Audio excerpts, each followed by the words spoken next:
अस्सलाम वालेकुम दोस्तों, आप यूट्यूब चैनल देख रहे हैं और मैं मोहम्मद हफीज़ हूँ।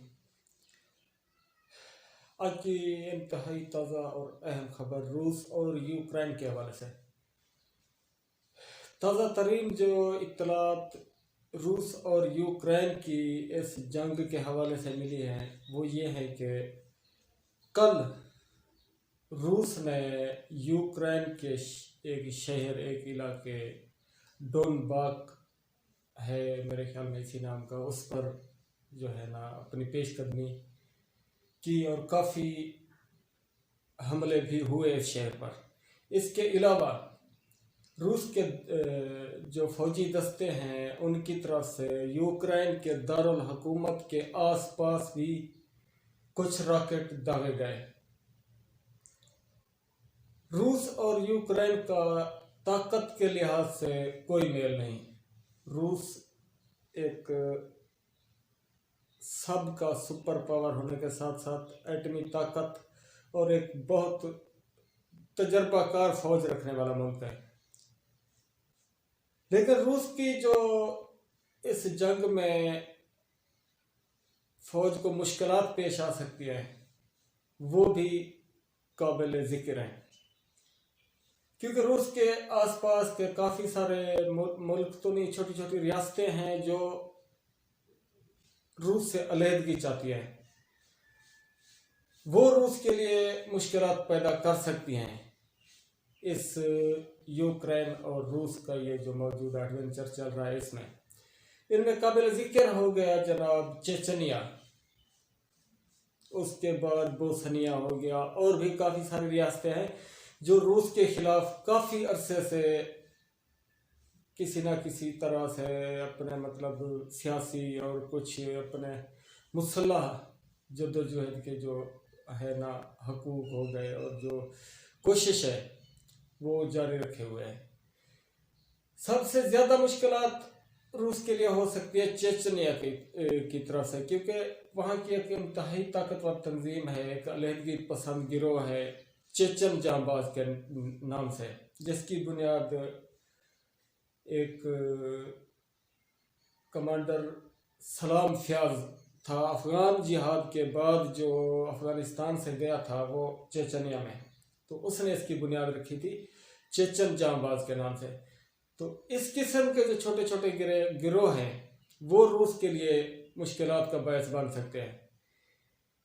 दूसरी जो अहम चीज़ है रूस की फ़ौज के एक बड़ी कमज़ोरी वो ये है कि रूसी फ़ौज गुरिल्ला वार की ताब नहीं ला सकती, और इसी कमज़ोरी का फ़ायदा उठाते हुए कुछ हमले रूसी फ़ौज पर जो हुए हैं यूक्रेन की तरफ से, जो इतलात मिली हैं इसके मुताबिक यूक्रेन रूसी फ़ौज पर गुरिल्ला हमले कर रहा है। रूसी ये जो यूक्रेन के फ़ौज हो गई या यूक्रेन के जो दूसरे छोटे बड़े मुसल्ला गिरोह हैं, वो यूक्रेनी फ़ौज जान चुकी है शायद कि रूस को इस तरीक़ा जंग का मुकाबला करना नहीं आता। अब अगर यूक्रेन और रूस का आमना सामना हो जाता है, आमने सामने की लड़ाई शुरू हो जाती है, तो पीछे से ये जो बाकी छोटे छोटे गिरोह हैं, जैसे मैंने कहा चेचन जांबाज हो गए या बोस्निया के कुछ इसी तर्ज के गिरोह हैं, और भी काफ़ी सारी रियासतें हैं, वो अगर पीछे से रूस के लिए किसी किस्म का ये एडवेंचर शुरू करते हैं तो रूसी फ़ौज के लिए काफ़ी हद तक जो है ना संभालना मुश्किल हो जाएगा। संभाल तो लेगी, क्योंकि तादाद और ताकत के लिहाज से देखा जाए तो रूसी फ़ौज और यूक्रेन की जो फ़ौज है इसका कोई मुकाबला नहीं। लेकिन ये जो गुरिल्ला वार होता है ये एक ऐसी तर्ज की जंग होती है जो रूस शायद नहीं कर सकता, रूसी फ़ौज नहीं कर सकती। फितरी तौर पर अगर देखा जाए तो इसका जो एक जीता जागता सबूत है वो अफ़गानिस्तान है। अफ़गानिस्तान में रूस आया था इसी गुरिल्ला जंग और इसी गुरिल्ला वार का जो सहारा उस वक्त की मुख्तलिफ तंजीमों ने जो उस वक्त अफ़गानिस्तान में थी उन्होंने यही तरीका अख्तियार किया था, और रूस उसकी ताब नहीं ला सका था। अब भी यही तरीका अगर अख्तियार हो गया तो मेरे ख्याल में ये जंग इतनी लंबी हो जाएगी कि शायद फिर ये ख़त्म ही ना हो, या फिर इसकी जो हदूद है वो पूरी दुनिया में फैल जाए। क्योंकि रूस अपनी जगह पर एक ताकतवर मुल्क की हैसियत रखता है, यूक्रेन के पीछे नेटो खड़ा हुआ है। अगर ये जंग बाकायदा जंगी जो एक नज़रिया है उसकी तरफ से देखा जाए, अगर ये एक मुकम्मल जंगी एक जो है ना रुख अख्तियार कर लेता है ये एडवेंचर, तो फिर काफ़ी सारे जो मुबस्सिरीन हैं, जो जंगी माहिरीन हैं, वो ये कह रहे हैं कि ये तीसरी आलमी जंग का रुख अख्तियार ना कर लें, और इसके 80% चांसेस हैं। क्योंकि एक तरफ रूस और यूक्रेन आमने सामने खड़े हैं, दूसरी तरफ चीन और अमेरिका आमने सामने खड़े हैं। अब अगर इसी एडवेंचर का बहाना बनाकर नेटो के जो मतलब ममालिक है, नेटो ममालिक खासकर अमेरिका, वो इस जंग में कूद पड़ता है और यूक्रेन और रूस का बहाना लेके वो पीछे से किसी तरह से चीन के साथ किसी किस्म का एडवेंचर करता है, तो फिर इस जंग को तीसरी आलमी जंग बनने से कोई नहीं रोक सकता। ये एक अटल हकीकत है, और 80% चांसेस इसी चीज़ के नज़र आ रहे हैं कि ये रूस और यूक्रेन को जो ये जो एडवेंचर सामने ला रहा है नेटो और अमेरिका, असल जो कहानी है वो कुछ और है। अब देखते हैं कि आगे क्या रुख अख्तियार करती है ये जंग और किस तरफ जाती है। तो मैं फिर एक बार इसी पर बात करूंगा कि गुरिल्ला वार एक ऐसा बेकायदा जंग का तरीका होता है जिसमें छुप के वार करके, जो गुरिल्ला वार के जो होते हैं ना छोटे छोटे गिरोह जो कम ताकतवर होते हैं, जो आमने सामने नहीं लड़ सकते, वो फिर ऐसा करते हैं, ऐसे इलाकों में, ऐसे पहाड़ों में, जंगलों में छुप जाते हैं और मौका देख के जहाँ पर भी उनको मौका मिलता है वार करते हैं और छुप जाते हैं। लेकिन जो सामने रेगुलर फौज खड़ी होती है, जो दूसरी आर्मी खड़ी होती है, उसको ये करना पड़ता है, उन लोगों को तलाश करके मारना पड़ता है। लेकिन वो लोग जहाँ मौका मिलता है दुश्मन फौज को नुकसान पहुंचाते हैं और छुप जाते हैं। ये अख्तियार किया जाता है, जो छोटे छोटे कमज़ोर गिरोह होते हैं वो ये तरीका अख्तियार करते हैं, और ये दुनिया का सबसे ख़तरनाक तरीका है।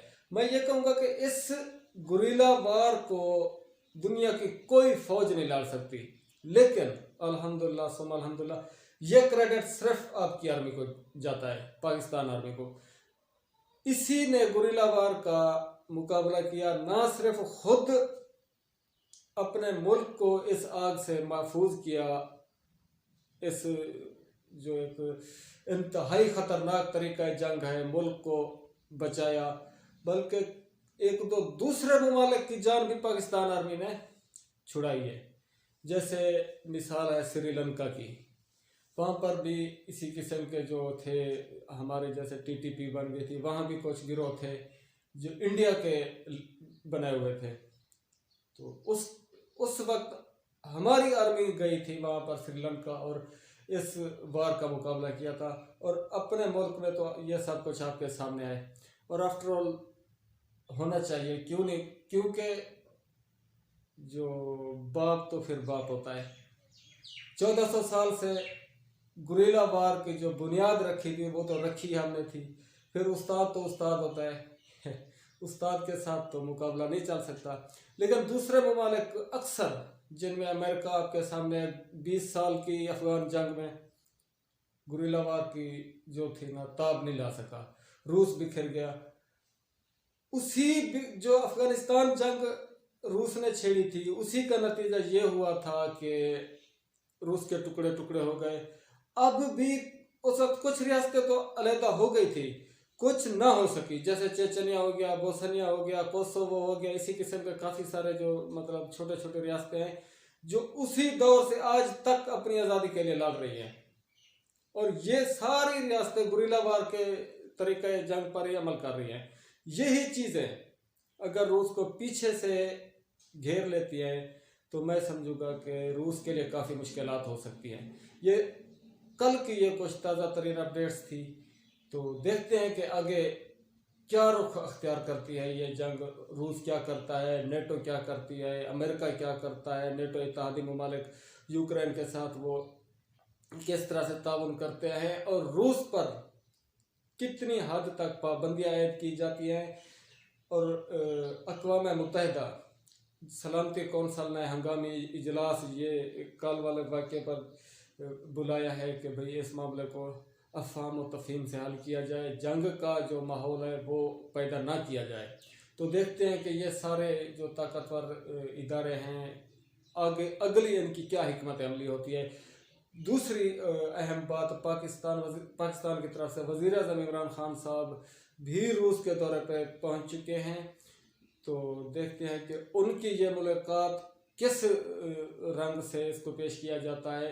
इस मुलाकात का सुन के अमेरिका ने पहले से ही जो है ना अपना एक नया अमल पेश कर दिया है कि हम गुजारिश करते हैं, बल्कि हम ये सोचते हैं कि पाकिस्तान यूक्रेन और रूस के इस मामले को अच्छी तरह से समझेगा, और इसके जो है ना मतलब उनका कहना तो ये है कि हमारे खिलाफ नहीं जाएगा।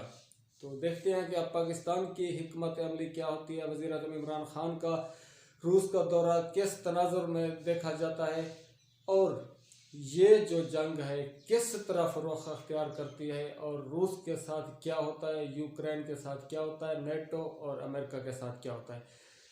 चैनल को सब्सक्राइब कीजिएगा, वीडियो को लाइक और वीडियो पूरी देखने के बाद शेयर कीजिएगा। कमेंट सेक्शन में अपनी राय ज़रूर दीजिएगा। फ़िलहाल के लिए इतना ही।